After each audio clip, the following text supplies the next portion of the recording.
fundamentals, those basics that build the foundation for accomplishment, productivity, success, and lifestyle. Fundamentals form the beginning, the basis, the reality from which everything else flows. And remember, there are no new fundamentals. Fundamentals are old, well established. Beware of someone who claims to have a new fundamental. That's like someone who claims to manufacture antiques. We would have to be suspicious, right? So fundamentals, basics, they are so very important to understand and consider and practice if you wish for the good life. And may I add here, make sure you don't go looking for the exotic answers to success. Success is a very basic process. It doesn't fall out of the sky. It doesn't have any mysteries, nor does it fall into the realm of the miraculous. Success is merely a natural result that comes from the consistent operation of the practical fundamentals. As someone wisely remarked, to be successful, you don't have to do extraordinary things. Just do ordinary things extraordinarily well. Mr. Schoaf, my teacher, gave me many great phrases I'll always remember. One of them was, there are always about a half dozen things that make 80% of the difference. What a key thought, a half dozen things. Whether we are working on our health, wealth, personal goals, or professional enterprise, the difference between our ultimate success or inevitable failure lies in the degree to which we are willing to seek out, study, and to go to work on those half dozen things. For a farmer to reap a plentiful harvest in the fall, for example, the major basics are fairly obvious: soil, seed, water, sunshine, nourishment, and care.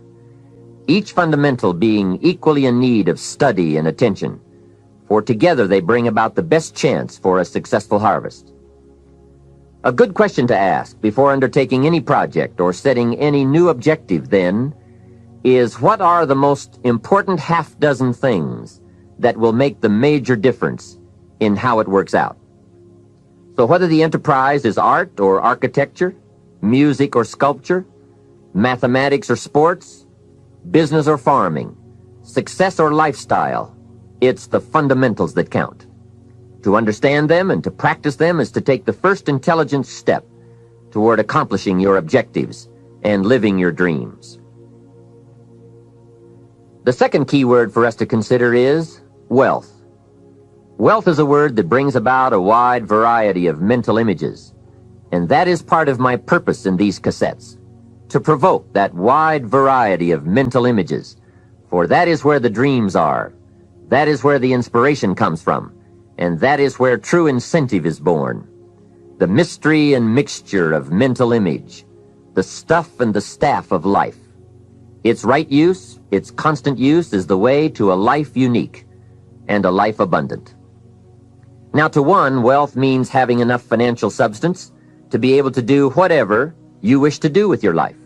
To another, it may mean freedom from debt, freedom from the constant claim of obligation. To yet another, it means opportunity. And to many, wealth means $1 million. That's a unique word, millionaire. It rings of success, freedom, power, influence, pleasure, possibility, benevolence, and excitement. Not a bad mental image. Now we could talk of the wealth of experience, the wealth of friends, the wealth of love, the wealth of family, the wealth of culture. Wealth of many kinds. However, in this program, we are more specifically going to talk about wealth in the sense of financial freedom. Wealth that comes from the conversion of effort and enterprise into currency and equity. For each of us, the amount of money required to be wealthy will differ. But the dream for all of us, I'm sure, is the same. Freedom from financial pressure. More freedom of choice, freedom to enjoy, and the opportunity to create and to share. Wealth, the possession of great financial resources that improves the quality of your life and gives you added dignity and expanded lifestyle. So decide for yourself what wealth means to you. Latch on to your own mental image of wealth, and let's see if the ideas I'm about to bring to you will make sense and perhaps provide you with the inspiration to put the plan into high action so that as the days pass, you will discover a growing sense of freedom and dignity, self-worth, substance, and lifestyle. The next key word is happiness, the universal quest. Happiness is a joy that most often comes as a result of positive activity. Like wealth, it too has a wide variety of meanings and interpretations. Happiness is both the joy of discovery and the joy of knowing. It is a result of an awareness of the full range of life, the color, the sound, the harmony. And it is the joy that comes from designing a life and practicing the fine art of living well. Happiness is being able to explore the offerings of life by perception, response, and enjoyment. Happiness is both receiving and sharing, reaping and bestowing. It is being able to feast on harmony as well as food, on ideas as well as bread. Happiness is the deliberate act to create a wider world of experience and awareness. Happiness is having a handle on disappointment. It is being in control of both emotion and circumstance. Happiness is freedom from the negative children of fear, such as worry, low self-esteem, envy, greed, anger, resentment, and so on. Happiness is an awareness and a grasp of the positive power of life and loving values. It is an order of thought, activity, and lifestyle. Happiness is values in balance. It is contact with people of substance. Happiness is contentment with the tasks of your life. It is thought inspired by, organized with, and rooted in your personal philosophy. Happiness is a life well lived, in which a wide variety of experiences are deliberately captured to become an invaluable form of currency for you to spend and invest in your own better future. Happiness is activity with purpose. It's love in practice. Happiness is both a grasp of the obvious as well as an awe of the mysterious.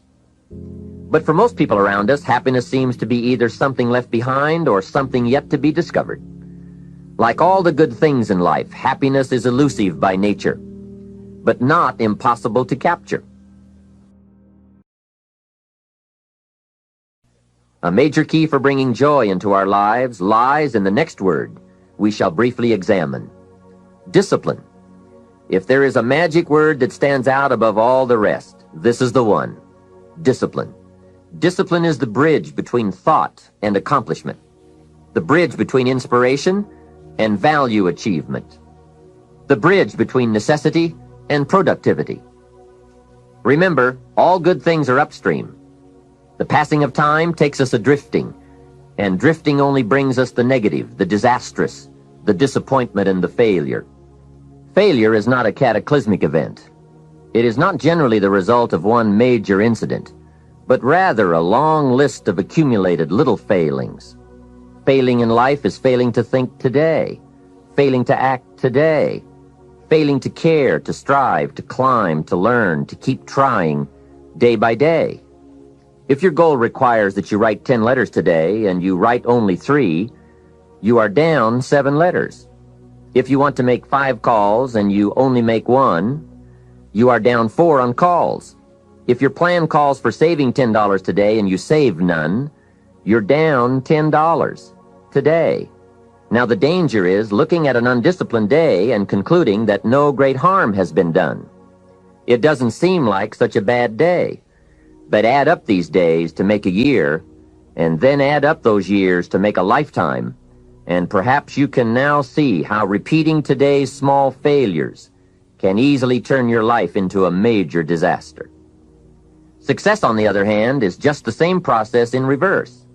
If you plan to make 10 calls and you end the day making 15, now you're up 5 calls. If you then get up a few on letters, move up the savings numbers, you can see what a massive difference it could make in a year, and what wealth and accomplishment awaits for a lifetime. Discipline is like a set of magic keys that unlocks all the doors of wealth, happiness, sophistication, culture, high self-esteem, pride, joy, accomplishment, satisfaction, and success. The first key to discipline is awareness of the need for and the value of discipline, and especially the discipline to make the changes. What will it take? What must I do? And what must I become to get all I want from my life? The second key is the willingness. More than that, the eagerness to maintain your new discipline deliberately, wisely, consistently. And the third key to discipline is the commitment to master the circumstances of your daily life, to see and harness the opportunities to make something of the sun and the rain, the good as well as what comes in the guise of misfortune. Discipline does many things, but most important of all is what it does for you. It makes you feel better about yourself. Even the smallest discipline can have an incredible effect on your attitude. And the good feeling you get, that surging feeling of self-worth that comes from starting a new discipline, is almost as good as the feeling that comes from the accomplishment of the discipline. Second, a new discipline immediately alters your life direction. You don't change destinations immediately, but you can change direction immediately, and direction is very important. Third, discipline cooperates with nature. Everything strives. It is a common life function. How tall will a tree grow? As tall as it can. Everything strives to become all it can possibly be, and that striving to become is what discipline is all about. Disciplining ourselves to fulfill our natural potential to become all that we can be. And finally, discipline attracts opportunity. Opportunity is always looking for ambition and skill in action. Discipline taps the unlimited power of commitment. The human will in action, driven by inspiration, enticed by desire, tempered by reason, guided by intelligence, can bring you to that high and lofty place called the good life. Discipline, those unique steps of intelligent thought and activity that put a lid on temper and a faucet on courtesy, that develop positive and control negative, that encourage success and deter failure, that design lifestyle and control frustration, that enhance health and curb sickness, that promote happiness and manage sadness. Discipline, the start and the continuing process that brings all good things. And remember, anyone can start the process. It's not if I could, I would. It's if I would, I could. If I will, I can. So start the new process. You can begin a new habit no matter how small it is. Small isn't important. Whether or not you start and whether or not you continue are all that is important. And don't be deluded by an affirmation. Only affirm what you are truly prepared to do. Many of us delude ourselves with our words into believing that we're making changes and making progress, when in fact our daily activity is taking us in the exact opposite direction of our affirmations. Why would you walk in the opposite direction of your dreams? The man dreams of wealth and walks daily towards certain financial disaster. The man wishes for happiness and thinks the thoughts and commits the acts that take him to certain despair. So to have a prosperous life, start a prosperity plan. To become wealthy, start a wealth plan. Remember, you don't have to be wealthy to have a wealth plan. A person with no means can have a rich plan. If you are ill, start a health plan. If you don't have energy, start an energy plan. If you don't feel good, start a feel-good plan. If you're not smart, start a smart plan. If you can't, start a can plan. If you haven't, start a have plan. Anyone can. Even a bad person can start hearing good messages and reading good books. Recognize that the start of the better life, the happy life, the wealthy life, is today. This is exciting. Both the process and the result can begin today. Start the new journey today. If you think of a new idea, today is the day to begin the discipline of putting that idea into action. Set this day up as a long, busy, exciting start for your new life. Get your first book for your new library today. Begin your new practice of setting goals today. Start clearing out a drawer of your new orderly desk today. Start eating an apple a day on your new health plan today. Put some money in your new investment for fortune account today. Start reading with intensity for your new wealth of mind plan today. Write a postponed letter today. Make a delayed telephone call today. Pick up your camera and take a picture of something to start your new treasury of photographs today. Get some momentum going on your new commitment to the better life. See how many activities you can pile on in this first day. Go all out. Break away from the negative downward pull of gravity. Start the thrusters going. Prove to yourself that waiting is over, hoping is past, and that faith and action have now taken charge. It's a new day, a new beginning for your new life. With discipline, you can't believe the list of positive moves you can make in the first day of your new beginning.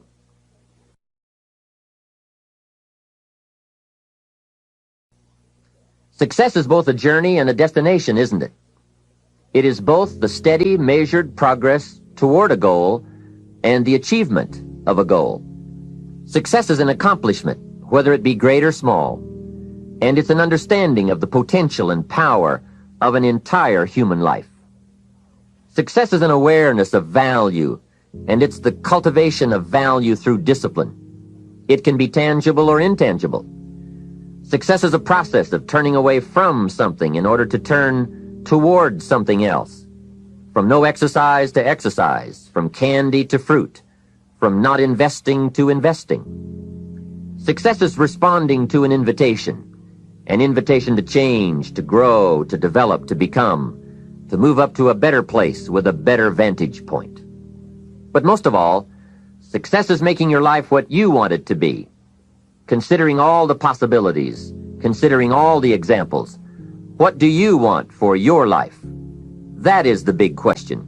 Remember, success is not a set of standards from our culture, but rather a collection of personal values, clearly defined and ultimately achieved. Success is your better life for you, the design you give it, the dreams you accomplish. Making your life what you want it to be for you, that is success. There's usually about a half dozen things that makes 80% of the difference. There's usually about a half dozen things that makes 80% of the difference. Great formula. Now, it's not exactly half dozen, it's not exactly 80%, but you get my concept here. Here's another way to put it. Keep looking for the few things that makes the most difference. For your good health, there's not 1,000 things you have to do. Not 1,000 things every day. I'm telling you about a half a dozen good health practices, and you'll take care of most of your health challenges. Okay? If you're going to set up an office, there's not a checklist of 500 things you need to look at every day. I'm telling you, there's about a half a dozen. A few things will take care of most of it. Now here's the challenge. Once you've found the few things that takes care of the most of the challenge, now spend most of your time on those few things. This we simply call time management. Here's what I call it. The best kept secret of the rich is what? Time management. What an incredible discovery I made one day when I found out that rich people have about 24 hours a day.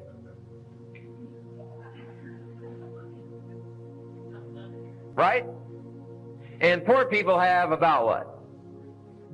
24 hours a day. Wouldn't that drive you mad till you found out what the difference was?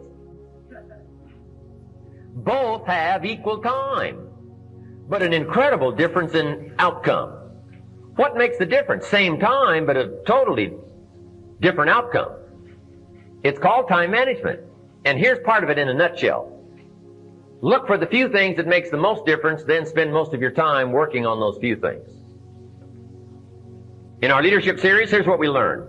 Here's why a lot of people don't do well. They major in minor things. They spend too much time on things that don't count. And what else? They spend too little time on things that would count. They've got the ratios mixed up. So we teach our children what? Don't spend major time on minor things, things that don't count. And don't spend major money on minor things, things that don't count.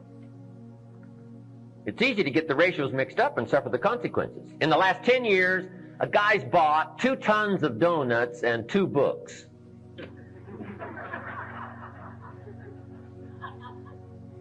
And he wonders why his life is devastated. Right away, we would come up with the answer, couldn't we? He spent far too much money on what? Donuts. Now, both donuts and books are okay, but this guy spent far too much money on donuts and not enough money on books. I'm telling you, that is the difference. The best kept secret of the rich. Don't spend too much money on things that don't count. Don't spend too much time on things that don't count. And don't spend too little time on things that would count. It's called the time management challenge. So, the few things, the half dozen, takes care of the big share of it. Good formula to use. Here's what we call these. Half dozen few. Basics. Basics. Fundamentals. If you're going to play basketball, right? You're going to be a pro someday. Hey, you got to master the fundamentals. Not 1,000 things. A few things you get very good at. Then you add your own flair and your own personality. But hey, if you want to do something extremely well and get well paid, you master the fundamentals and master the basics. Now, here's what's exciting about the fundamentals of life. Just jot that down. The fundamentals of life. Here's what's exciting about the fundamentals of life. Number one, there's just a few. There's not 1,000. There's just a few fundamentals of life and living well, success. Just a few fundamentals. Here's what else is exciting. Once you know them, you know them. Once you got it, you got it. Okay. And here's what else is exciting. There's no new ones. So you don't have to worry about being surprised. Because fundamentals are what? Old. 6,500 years of written history gives us the fundamentals of life. And these fundamentals are old. You got to beware of somebody who comes along with new truth. Say, no, truth is not new. Truth is what? Old. Old. Now, there might be a new way of looking at it, maybe a new way to apply it to the 20th century. But just because you've discovered it, it isn't called new truth. So truth is old.